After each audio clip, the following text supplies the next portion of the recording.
ETV ప్రేక్షకులకి నమస్కారం. శుభమస్తు కార్యక్రమానికి స్వాగతం. ఈనాడు శుభమస్తు కార్యక్రమంలోని గ్రహఫల మంచంలో గ్రహాల యొక్క స్థితిగతులు, వాటి యొక్క శుభాశుభ ఫలితాల గురించి పరిశీలిద్దాం. అలాగే ఈరోజు ద్వాదశ రాశుల వారికి అదృష్ట సంఖ్య, అదృష్ట వర్ణం, ప్రతికూల గ్రహాల దోష నివృత్తికై ఎటువంటి పరిహారాలు పాటించాలి అనేటువంటి విషయాలు తెలుసుకుందాం.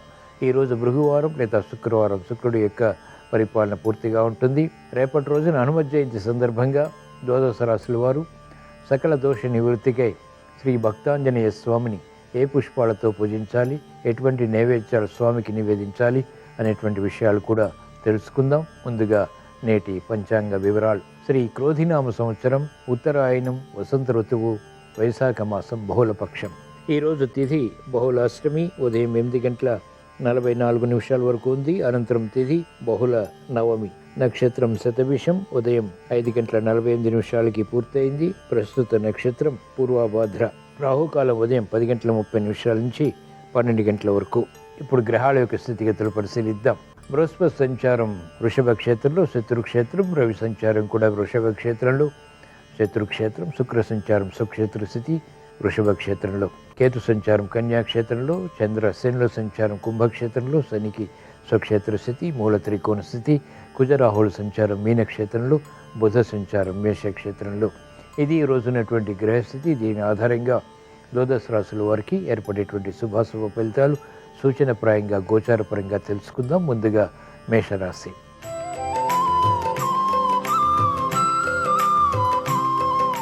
ఈరోజు మేషరాశి వారి ఫలితాన్ని పరిశీలించినట్లయితే ఆశించినటువంటి ప్రయోజనకర కార్యక్రమ నిర్వహణ నిర్విఘ్నంగా కొనసాగించి విజయాలు సాధించగలుగుతారు.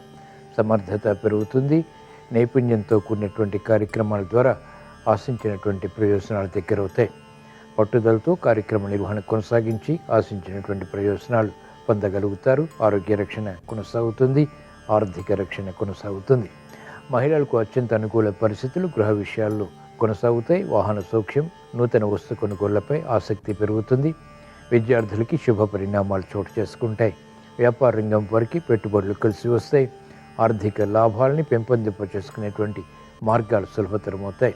రేపటి రోజున హనుమ జయంతి సందర్భంగా మేషరాశి వారు ఈరోజు శ్రీ భక్తాంజనేయ స్వామిని తమలపాకులతో భక్తి శ్రద్ధలతో పూజించి క్షీరాన్నం నైవేద్యంగా నివేదించడం ద్వారా వేగవంతమైనటువంటి విజయాలు సాధించగలుగుతారు. ఈరోజు మేషరాశి వారి అదృష్ట సంఖ్య 6. ఈరోజు మేషరాశి వారి అదృష్ట వర్ణం ఎరుపు.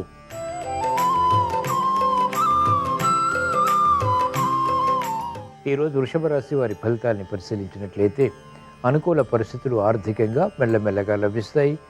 మానసిక క్లేశాలు కొనసాగుతాయి. ప్రయోజనకర కార్యక్రమ నిర్వహణ పూర్తి చేయటంలో మందత్వం కొనసాగుతుంది. ఆశించినటువంటి ప్రయోజనాల విషయంలో ఆందోళన కూడా కొనసాగుతుంది. మహిళలు ఆరోగ్య విషయంలో జాగ్రత్తలు పాటించాలి. అధిక ఒత్తిళ్లు, ఆర్థికంగా కొనసాగేటువంటి సంఘటనలు లేకపోలేదు. విద్యార్థులకి గట్టి కృషి తప్పనిసరి. మెరుగైనటువంటి అవకాశాలు న్యాయవాద వృత్తి వారికి మెల్లమెల్లగా లభిస్తాయి. వైద్య వృత్తి వారికి వృత్తిపరమైనటువంటి వ్యవహారాల్లో ఆందోళన ఉంటుంది. తత్తరపాటు సంఘటనలు చోటు చేసుకుంటాయి, కలవరపెడతాయి. రేపటి రోజున హనుమ జయంతి సందర్భంగా ఈరోజు వృషభ రాశి వారు శ్రీ భక్తాంజనేయ స్వామిని సంపెంగలతో భక్తి శ్రద్ధలతో పూజించి పులిహోర నైవేద్యంగా నివేదించడం ద్వారా వేధిస్తున్నటువంటి సమస్యలు పరిష్కరింపబడతాయి. ఈరోజు వృషభ రాశి వారి అదృష్ట సంఖ్య 6. ఈరోజు వృషభ రాశి వారి అదృష్ట వర్ణం తెలుపు.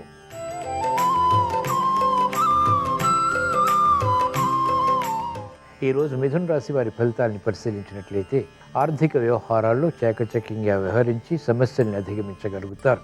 వ్యయం ఎక్కువ అవుతుంది, ఆదాయం తగ్గుతుంది. చేపట్టినటువంటి కార్యకలాపాలు విముఖతకు కూడా దారితీస్తాయి.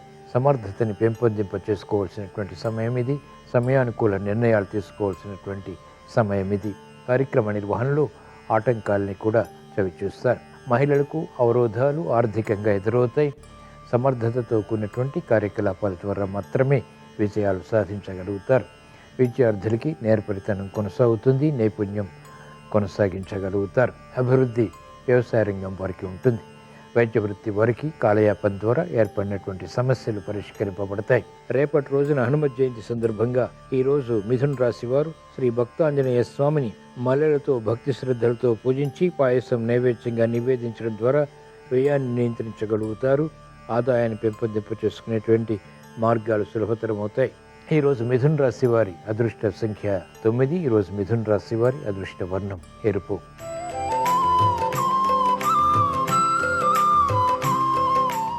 ఈరోజు కర్కాటక రాశి వారి ఫలితాలని పరిశీలించినట్లయితే మెరుగైనటువంటి కార్యకలాపాలు వృత్తిపరంగా పొందగలుగుతారు. లాభదాయకమైనటువంటి కార్యకలాపాల ద్వారా విజయాలు కూడా సాధించగలుగుతారు. సమయస్ఫూర్తి పెరుగుతుంది, నేర్పరితనం పెరుగుతుంది, మందత్వం తొలగుతుంది. గతంలో కన్నా మెరుగైనటువంటి అవకాశాలు సద్వినియోగపరుచుకునేటువంటి సమర్థత కలిగి ఉంటారు. లాభదాయకమైనటువంటి కార్యకలాపాలు మహిళలకు కలిసి వస్తాయి. నూతన ఉత్సాహం విద్యార్థులకి పెరుగుతుంది. శుభ సంకల్పాలు వ్యాపార రంగం వారికి ఆర్థికంగా కలిసి వస్తాయి. నష్టద్రవ్య ప్రాప్తికే చేసేటువంటి ప్రయత్నాలు అనుకూలతని పెంచుతాయి. మంచి అవకాశాలు మహిళలు సద్వినియోగపరుచుకోగలుగుతారు. ఆరోగ్య రక్షణ కొనసాగుతుంది. రేపటి రోజున హనుమత్ జయంతి సందర్భంగా ఈరోజు కర్కాటక రాశి వారు శ్రీ భక్తాంజనేయ స్వామిని బిల్వదళాలతో భక్తి శ్రద్ధలతో పూజించి చక్కెర పొంగలి నైవేద్యంగా నివేదించడం ద్వారా లాభదాయకమైనటువంటి కార్యక్రమాలు, తద్వారా విజయాలు, సంతృప్తిని కలిగిస్తాయి. ఈరోజు కర్కాటక రాశి వారి అదృష్ట సంఖ్య 1. ఈరోజు కర్కాటక రాశి వారి అదృష్ట వర్ణం తెలుపు.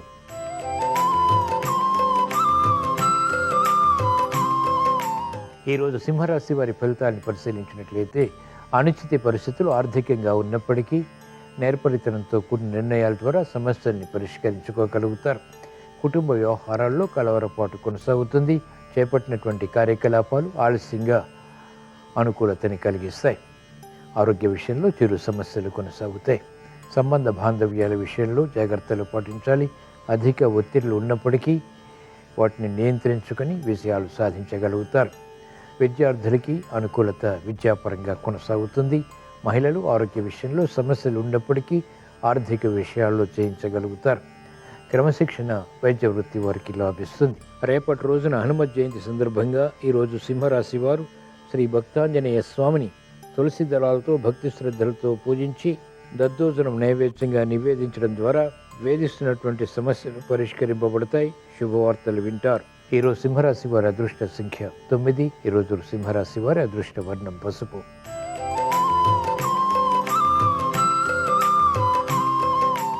ఈరోజు కన్యారాశి వారి ఫలితాన్ని పరిశీలించినట్లయితే శుభవార్తలు వింటారు. శుభ సంకల్పాలు నెరవేరుతాయి.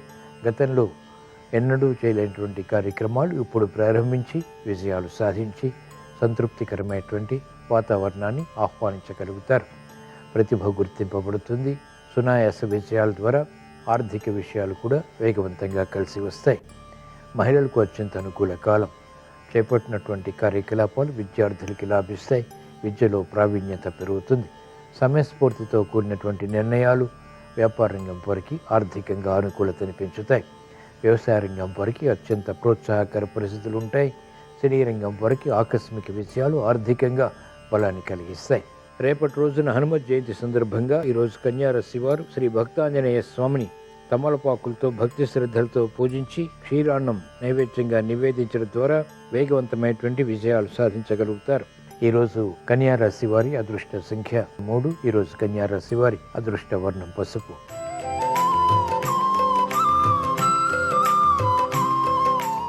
ఈరోజు తులారాశి వారి ఫలితాలని పరిశీలించినట్లయితే ఆర్థిక వ్యవహారాల్లో జాగ్రత్తలు పాటించాలి. నిబద్ధత కలిగినటువంటి నిర్ణయాలు ఆర్థికంగా మాత్రమే కలిసి వస్తాయి. కార్యక్రమ నిర్వహణలో తొందరపాటు ద్వారా సమస్యలు ఎదురవుతాయి. ప్రయాణాల విషయంలో జాగ్రత్తలు పాటించాలి. వృత్తి, వ్యాపార, ఉద్యోగ సంబంధిత కార్యకలాపాల్లో ఆకస్మిక చిక్కులు, సమస్యలు, తారసపడేటువంటి సంఘటనలు లేకపోలేదు. మహిళలు ఆర్థిక విషయాల్లో, ఆరోగ్య విషయంలో జాగ్రత్తలు పాటించాలి. ప్రయాణాల విషయంలో కూడా జాగ్రత్తలు తప్పనిసరి. ఇతరులు చేసినటువంటి పొరపాట్లకు బాధ్యత వహించాల్సి వస్తుంది. మెరుగైనటువంటి అవకాశాలు వ్యాపార రంగం వారికి తగ్గుతాయి.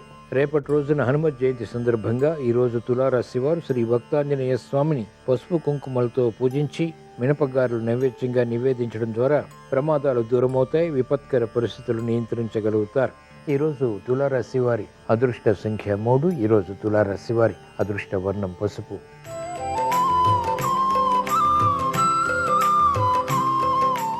ఈరోజు వృశ్చిక రాశి వారి ఫలితాన్ని పరిశీలించినట్లయితే ఆర్థిక సంబంధిత లావాదేవీలు కలిసి వస్తాయి.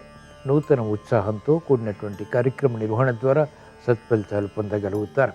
కుటుంబ వ్యవహారాల్లో సఖ్యత పెరుగుతుంది. స్నేహితుల ద్వారా లబ్ధి చేకూరుతుంది. శుభ సంకల్పాలు, వృత్తి, వ్యాపార, ఉద్యోగ సంబంధిత కార్యకలాపాల్లో ఉత్తమ విషయాల్ని కలిగిస్తాయి. ఆరోగ్య రక్షణ కొనసాగుతుంది. ఆర్థిక విషయాల్లో అనుకూలత వేగవంతంగా పొందగలుగుతారు. ప్రతిబంధకాలు మహిళలకు తొలగిపోతాయి. కుటుంబ బాధ్యతలు పెరిగినప్పటికీ సక్రమ నిర్వహణ ద్వారా వాటిని పూర్తి చేసి విజయాలు సాధించగలుగుతారు. విద్యార్థులకి శుభ పరిణామాలు విద్యలో చేకూరుతాయి, ఆనందానికి దారితీస్తాయి. రేపటి రోజున హనుమత్ జయంతి సందర్భంగా ఈరోజు వృశ్చిక రాశి వారు శ్రీ భక్తాంజనేయ స్వామిని నందివర్ధనాలతో పూజించి గోధుమ రవ్వతో కూడిన పాయసం నైవేద్యంగా నివేదించడం ద్వారా శుభవార్తలు వింటారు. ఈరోజు వృశ్చిక రాశి వారి అదృష్ట సంఖ్య 3. ఈరోజు వృశ్చిక రాశి వారి అదృష్ట వర్ణం పసుపు.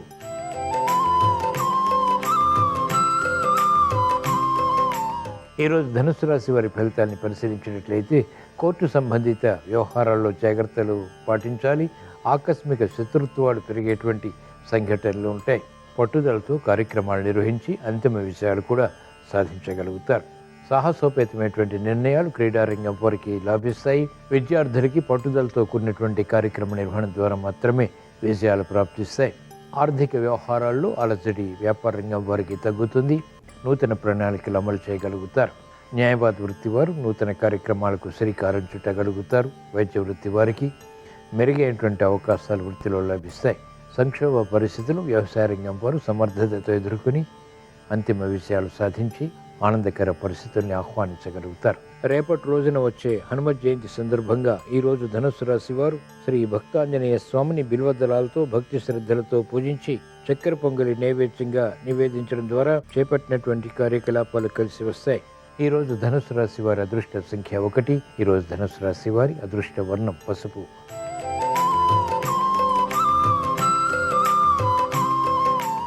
ఈరోజు మకర రాశి వారి ఫలితాన్ని పరిశీలించినట్లయితే ఆనందకర వాతావరణం గృహరీత్యా నెలకొంటుంది. మెరుగైనటువంటి అవకాశాలు వృత్తి, వ్యాపార, ఉద్యోగ సంబంధిత కార్యక్రమాల్లో దగ్గరవుతాయి. ఆశించినటువంటి ప్రయోజనాలు మెల్లమెల్లగా సాధించేటువంటి దిశగా చేసేటువంటి ప్రయత్నాలు కలిసి వస్తాయి. నూతన కార్యక్రమాలకు శ్రీకారం చుట్టగలుగుతారు. శ్రమ అధికంగా ఉన్నప్పటికీ చేపట్టినటువంటి కార్యకలాపాల్లో మానసిక ఒత్తిళ్లు తగ్గుతాయి. మహిళలకు అత్యంత అనుకూల కాలం. పట్టుదలతో కూడినటువంటి కార్యక్రమ నిర్వహణ ద్వారా ఆశించినటువంటి ప్రయోజనాలు సాధించగలుగుతారు. విద్యార్థులకి సూక్ష్మత పెరుగుతుంది. అభివృద్ధి ఆర్థికంగా వ్యాపార రంగం వారికి ఆశాజనకంగా మారుతుంది. న్యాయవాద వృత్తి వారికి ఉత్తమ విజయాలు వృత్తిలో లభిస్తాయి. రేపటి రోజున వచ్చే హనుమత్ జయంతి సందర్భంగా ఈరోజు మకర రాశి వారు శ్రీ భక్తాంజనేయ స్వామిని తెల్ల గులాబీలతో భక్తి శ్రద్ధలతో పూజించి గారెలు నైవేద్యంగా నివేదించడం ద్వారా శుభవార్తలు వింటారు. మానసిక ప్రశాంతత పెరుగుతుంది. ఈరోజు మకర రాశి వారి అదృష్ట సంఖ్య 3. ఈరోజు మకర రాశి వారి అదృష్ట వర్ణం తెలుపు.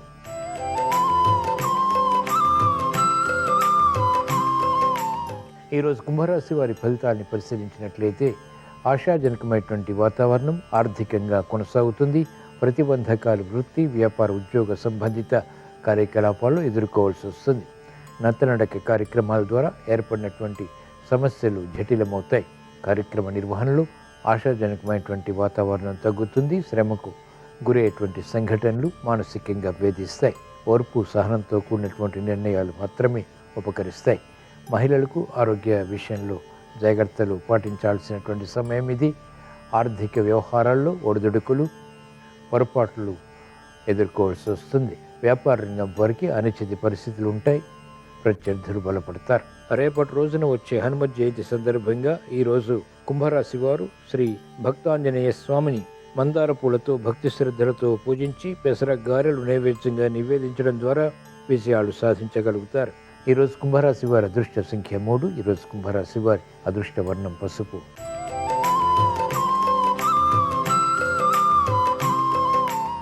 ఈరోజు మీన రాశి వారి ఫలితాలను పరిశీలించినట్లయితే కార్యక్రమాల్లో అనుకూలత క్రమక్రమంగా పెరుగుతుంది. మానసిక ధైర్యం ఉంటుంది. చేపట్టినటువంటి కార్యకలాపాలు మొదట ప్రతికూలత, తర్వాత అనుకూలతని కలిగిస్తాయి. మహిళలు ఆరోగ్య విషయంలో జాగ్రత్తలు పాటించాలి. ఆర్థిక విషయాల్లో వేగం తగ్గుతుంది. విద్యార్థులకి శుభ పరిణామాలు విద్యలో చోటు చేసుకుంటాయి. విదేశీ విద్యా ప్రయత్నాలు వంటివి కలిసి వస్తాయి. వ్యాపార రంగం వారికి ఒడిదుడుకులు ఆర్థికంగా కొనసాగుతాయి. ఆశించినటువంటి ప్రయోజనాలు ఆలస్యంగా సత్ఫలితాన్ని కలిగిస్తాయి. న్యాయవాద వృత్తి వారికి పునఃప్రయత్నాలు లభిస్తాయి. వైద్య వృత్తి వారికి ఆలస్యంగా గుర్తింపు వృత్తిపరంగా లభిస్తుంది.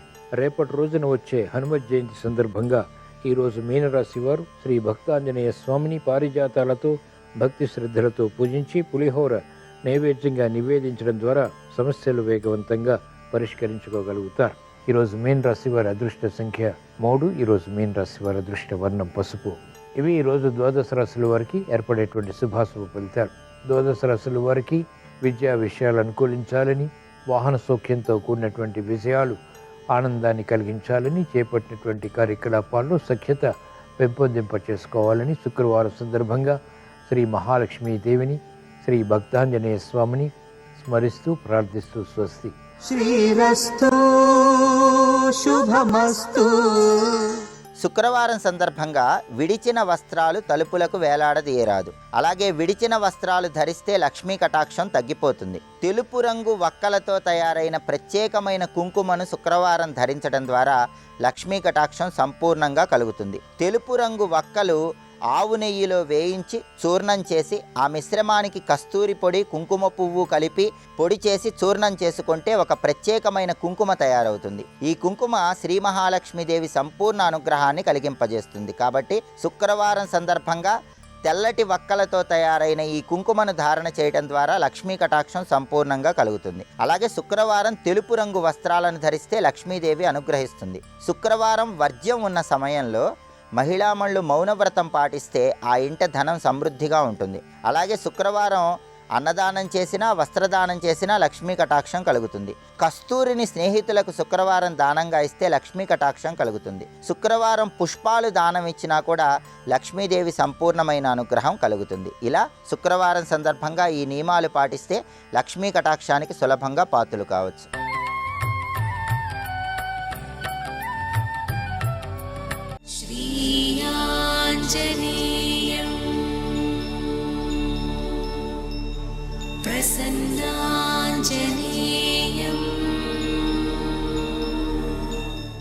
ఆయన లేచి అన్నారు, సుగ్రీవుడికి అందకుండా దాక్కుంటావా బిలంలో? సుగ్రీవుడి పక్షాన ఎవరున్నారు? రామలక్ష్మణులు ఉన్నారు. లక్ష్మణస్వామి యొక్క నారాచ బాణములను తీసి ఆయన యొక్క ధనస్సుకి తొడిగి విడిచిపెడితే ఈ బిలాన్ని చీల్చేయడం ఆయనకి పూల పొట్లాన్ని చింపేయడం లాంటిది. భేదించేస్తాడు ఈ బిలాన్ని. ఎక్కడ దాక్కున్నా మిమ్మల్ని అందరినీ బయటికి లాగి చంపేస్తాడు. ఇక ఇంకొక మాట చెప్పనా యువరాజా, ఇవాళ నీతో పాటు బిలంలోకి వచ్చిన వీళ్ళు 2 రోజులు అయిపోయేటప్పటికీ ఇంటి దగ్గర నా భార్య ఎలా ఉందో, నా బిడ్డలు ఎలా ఉన్నారో, ఇక్కడ ఉండి మాత్రం ఏం ప్రయోజనం? ఇక్కడ ఉండడం కన్నా సుగ్రీవుడి దగ్గరికి పోతే చంపాడో, కారాగారంలో పారేశాడో, ఏదైనా ఓసారి పెళ్ళం పిల్లల్ని చూసుకుని చచ్చిపోదు. ఇది ఎక్కడ కూడా ఉండి ఉపయోగం లేదు. వాళ్ళు అక్కడ ఎలా ఉన్నారో తెలియదు. ఎందుకు ఈ బతుకు? ఇదంతా యువరాజు వల్ల వచ్చిందని క్రమక్రమంగా నీ చాటున మాట్లాడుకుని ఏదో ఒకనాడు నీ మీద తిరుగుబాటు చేసి వీళ్ళు మళ్ళీ కిష్కిందకు పోతారు. ఆనాడు నువ్వేమవుతావో తెలుసా? వీళ్ళ వెంట వెళ్ళలేవు, ఇక్కడ ఉండలేవు, ఒక్కడివి గడ్డి పరక కదిలితే భయపడతావు. ఆ స్థితి తెచ్చుకోకు. ఎవరైనా మాట్లాడారా? ఒక్క హనుమ మాట్లాడతారు. ఎందుకు మాట్లాడతారంటే ఆయన సత్యాన్ని నమ్మిన వ్యక్తి. రాముడెవరో లక్ష్మణుడెవరో ఇవాళ ఒకలా మాట్లాడి రేపు ఇంకోలా మాట్లాడడం ఆయనకి చేత కాదు. అలా చేతనైన వాడైతే, అలా రంగులు మార్చగలిగిన వాడైతే హనుమ రామాయణంలో ఇంత శాశ్వత స్థానాన్ని సంపాదించుకోలేరు. ఉన్న విషయాన్ని ఉన్నట్లు మాట్లాడతారు. కర్తవ్యతా నిష్ఠ. అది అవతలవాడు విన్నాడా, వినలేదా, దాన్ని విని ఇంకోలా అనుకున్నాడా, మనసు కష్టపెట్టుకున్నాడా, దీనితో సంబంధం కాదు. నా వైపు నుంచి నేను చెప్పవలసినది చెప్పానా లేదా, నా కర్తవ్యం నేను చేశానా లేదా, అదొక్కటే హనుమకి. వాళ్ళు వినలేదు మాట. మనం ఇక్కడే చచ్చిపోదాం, ప్రాయోపవేశం చేద్దామన్నారు. ఆయన నిజంగా తలుచుకుంటే వాళ్ళందరినీ చంపి అవతల పారేయచ్చు. లేదా ఒక్క క్షణంలో దుముకి సుగ్రీవుడి దగ్గరికి వెళ్ళి వీళ్ళు ఇటువంటి పని చేస్తున్నారని చెప్పచ్చు. ఆయన అది చేరు ఇది చేరు, వాళ్ళతోటే ఉంటాడు. అంటే నా మాట వినలేదని ఆయనకి బెంగలేదు, నా మాట విన్నారని పొగ్గు లేదు. నీ చెయ్యవలసింది చేశానా లేదా, అదొక్కటే. ఆయన కర్తవ్యత నిష్ఠ అటువంటిది.